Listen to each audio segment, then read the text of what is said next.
നമ്മൾ എല്ലാവരും സഞ്ജു സാംസൻ്റെ ആരാധകരാണ്. എന്നാൽ ചിലർ ശ്രീശാന്തിൻ്റെ ആരാധകർ കൂടിയാണ്. ഇവർ തമ്മിൽ ചില സാമ്യതകളുണ്ട്. രണ്ടുപേരും മലയാളികളാണെന്നതിന് പുറമെ ഇവർ രണ്ടുപേരും ഇന്ത്യ T20 വേൾഡ് കപ്പ് നേടുമ്പോൾ ആ ടീമിൽ കളിക്കുകയുണ്ടായിരുന്നു. സഞ്ജു സാംസൺ പൊതുവെ ശാന്ത സ്വഭാവക്കാരനാണ്. എന്നാൽ ശ്രീശാന്ത് അങ്ങനെ ആയിരുന്നില്ല, കുറച്ച് കലിപ്പായിരുന്നു. ശ്രീശാന്തിൻ്റെ ചില കലിപ്പൻ രംഗങ്ങൾ നിങ്ങൾക്ക് ഓർമ്മയുണ്ടെങ്കിൽ ഒന്ന് കമൻറ്റ് ചെയ്യണം.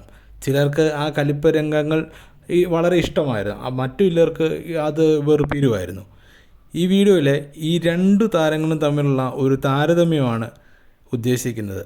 അതിനു മുമ്പ് നിങ്ങൾ ആരുടെ ഫാനാണ്? സഞ്ജു സാംസൻ്റെ ഫാനാണോ അതോ ശ്രീശാന്തിൻ്റെ ഫാനായിരുന്നോ എന്ന് ഒന്ന് കമൻറ്റ് ചെയ്യണം. വീഡിയോ ഇഷ്ടമായിട്ടുണ്ടെങ്കിൽ ഒന്ന് ലൈക്ക് ചെയ്യാനും ചാനൽ ഒന്ന് സബ്സ്ക്രൈബ് ചെയ്ത് സഹകരിക്കാനും ശ്രമിക്കണം.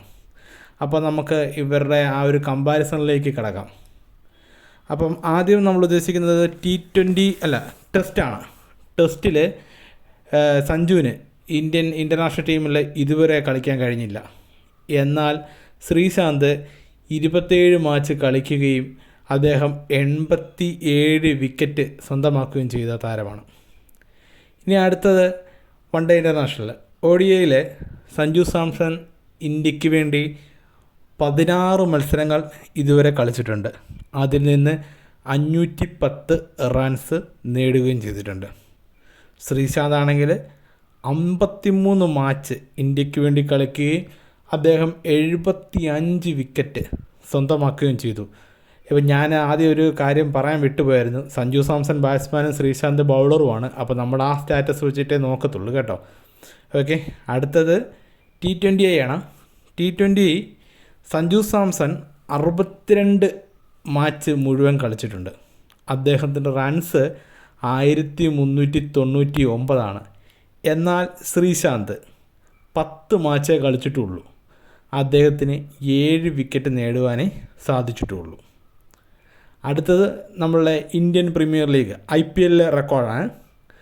സഞ്ജു സാംസൺ IPL മുഴുവനായിട്ട് ഇതുവരെ 176 മാച്ച് കളിച്ചിട്ടുണ്ട്.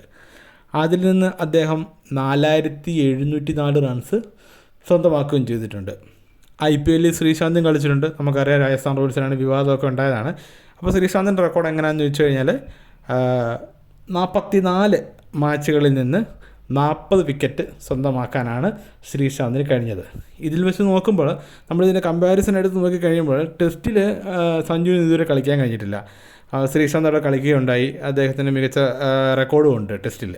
മികച്ച ബോളിംഗ് തന്നെ. ഓസ്ട്രേലിയക്കെതിരെയൊക്കെ ഭയങ്കരമായിട്ടും നമ്മളെല്ലാവരും ത്രസിപ്പിക്കുന്ന ബോളിംഗ് ആയിരുന്നു ശ്രീശാന്ത് കാഴ്ചവെച്ചുകൊണ്ടിരുന്നത്. അപ്പോൾ ടെസ്റ്റിൽ ആ കമ്പാരിസൺ വെച്ച് നോക്കുമ്പോൾ ശ്രീശാന്ത് ആയിരിക്കും സഞ്ജുവിനെക്കാട്ടി മുന്നിൽ വരുന്നത്. വൺ ഡേ ഇൻ്റർനാഷണൽ സഞ്ജുവിന് അത്ര അവസരം കിട്ടിയിട്ടില്ല. 16 കളിയേ ഇതുവരെ ആയിട്ടുള്ളൂ. ശ്രീശാന്ത് 53 കളിയിൽ നിന്ന് 75 വിക്കറ്റ് നേടിയിട്ടുണ്ട്. രണ്ടുപേരും ഒപ്പത്തിനൊപ്പം, അല്ലെങ്കിൽ ശ്രീശാന്ത് ഒരു പൊട്ടിക്ക് മുന്നിലാണെന്ന് തോന്നുന്നു. T20യും IPLലും ഒരു സംശയവും വേണ്ട, സഞ്ജു സാംസൺ തന്നെയാണ് മുന്നിൽ. അപ്പോൾ വീഡിയോ അവസാനിക്കുന്നു. ഇഷ്ടമായെങ്കിൽ ലൈക്ക് ചെയ്യുക, ചാനൽ സബ്സ്ക്രൈബ് ചെയ്യുക. താങ്ക്